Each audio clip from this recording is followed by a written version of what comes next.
Christmas tree.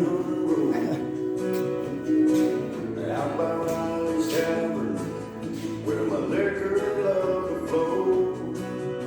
We'll skip around San Marcos and stop and tell the God, I love it. Love that music. You know, that's real Texas music. Jason Boland. Anybody ever heard of Jason Boland and the Stragglers? Como County Blues. That's Texas Hill Country. That's, you know, it's right where I'm at. In fact, this is home. I've lived a lot of places in my life. Done a lot of wonderful things, seen some beautiful things, and wouldn't trade any of that for the world, really. But I'm home, and I can say that with more conviction than I've ever been able to say. I thought South Carolina was my home for a long time, and it was. I made a life for myself there. I had a lot of friends there. Some I thought were my friends, some weren't necessarily my friends. People just kind of hang out with you when you got good things going for you and all that. You know, it's funny how that works. Fair weather friends, we'll call them. I just got done explaining to my kid, you know, part of life's lessons is learning who your real friends are. And I commended her for learning as young as she is. You know, she's in her early 20s. Hell, I was 40 years old before I even wrapped my mind around that concept. And I was down and out. I was in the first stages of recovery from being a drug addict and alcoholic my whole life, essentially. And didn't have two nickels rubbed together, not a friend in the world. Living out in the middle of nowhere in a camper. Just trying to get by, trying to survive, trying to kick the habit, trying to quit being a slave to the addiction and all that. Well, many years have passed since then. And those who were there for me then, they weren't the people I thought would be. One gal, which I'll never forget, Annie Henderson. Boy, I tell you what, I was starving to death. I was bad, man. I was seriously starving. Like I hadn't eaten in a week or two. Tried to hunt, couldn't get the energy to even go outside and kill rabbits or nothing like that. And Annie calls me up out of the blues. Are you okay? I said, well, hi, darling. I said, yeah, I'm okay. Well, she knew better. She goes, you know, well, she gave me some comforting advice and this and that. She goes, I'm gonna send you some food. I said, how are you gonna send me some food? I'm so far out, I didn't think any place delivered me. They didn't. Well, not an hour later, I get a couple Domino's pizzas and some lava cakes delivered to my camper door in the middle of nowhere. She saved my life, I'm sure of it. So, you know, and I never thought, I hadn't talked to her in so long before that. And I never thought, you know, that she'd do such a thing. And I wouldn't ask that of anybody regardless, but she did it just out of the kindness of her heart. She was my friend, she still is. And the thing about your friends is it doesn't matter the distance. It doesn't matter the time that you go without speaking. It doesn't matter how far apart you are. If they're your friend, they'll always be your friend through thick and thin. And I had to learn that when I was 40 years old. And my kid's learning it now. And the only advice I could really give her is that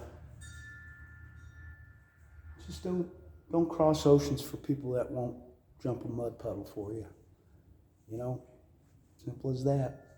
And you don't necessarily always know who they are.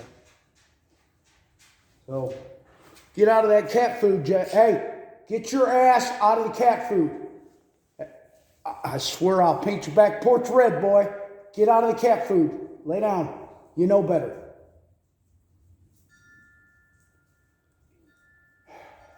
Yeah. Anyway. So, moral of the story is that be grateful.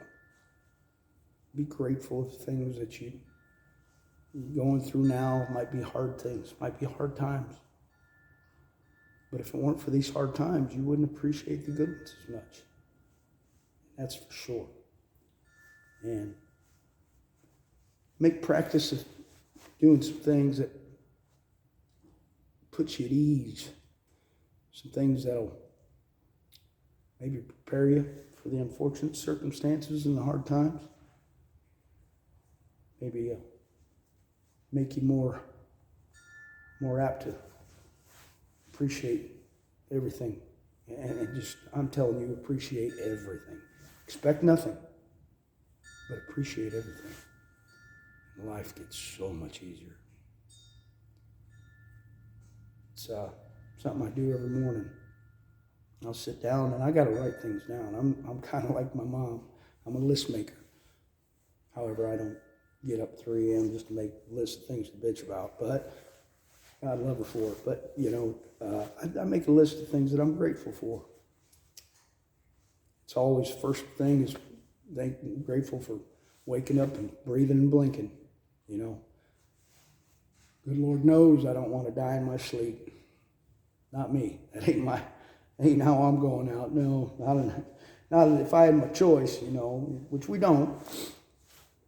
But if I had my choice about it, how I'd like to go out, I'm sure of it.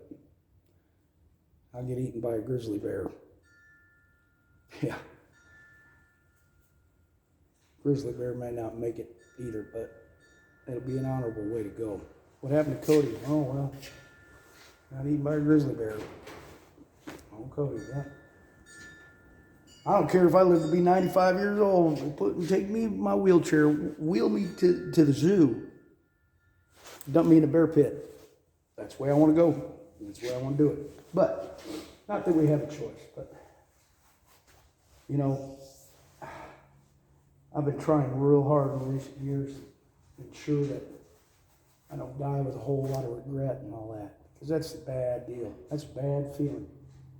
Whether you end up stuck in purgatory and having all these regrets, or you're on your deathbed looking back at your life and wishing that you'd done this, wishing you'd done that.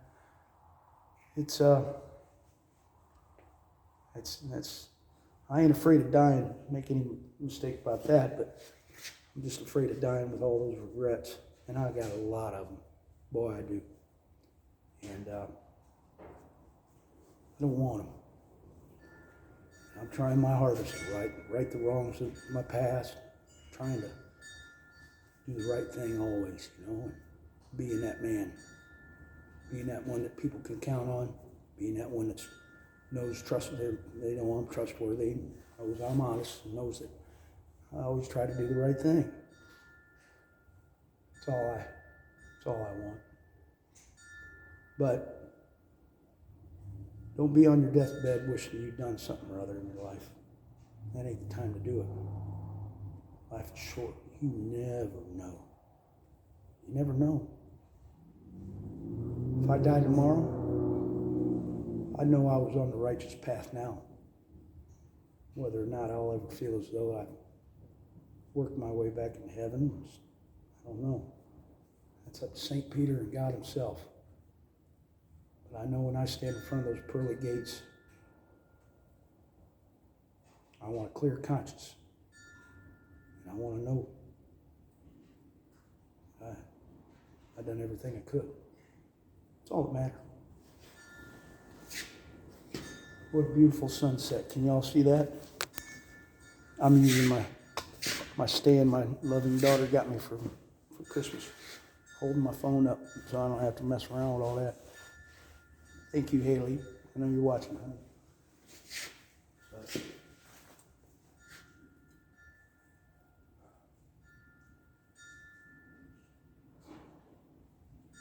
is good. Life is grand. Make the best of it. It's worth it. Like I said, before I used to say, you only live once. But if you do it right, that's enough. It'll be more than enough. I want to live forever. I want that golden road paved beneath my feet. I want to see my friends. I hope they're up there. Some of them. You don't know. I know my dear grandmother is. And I know some good people I've loved in my past are there.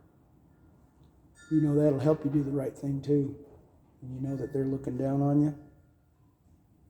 Yeah, well, you tend not to mess around so much when you're thinking that your grandmother's watching over you from heaven. It keeps me honest, that's for sure. So, anyway, I just wanted to hop on here and tell you all I love you. You never know when you'll see me again, if ever. But if you don't, do me a favor, would you? Put a keg on my coffin. Think of me ever so often. Have a Loser's Day parade for all my friends. Drink up life like the river till the dope man delivers. Smile and know, and I loved you till the end. That's all I ask. God bless you all. Have a wonderful night.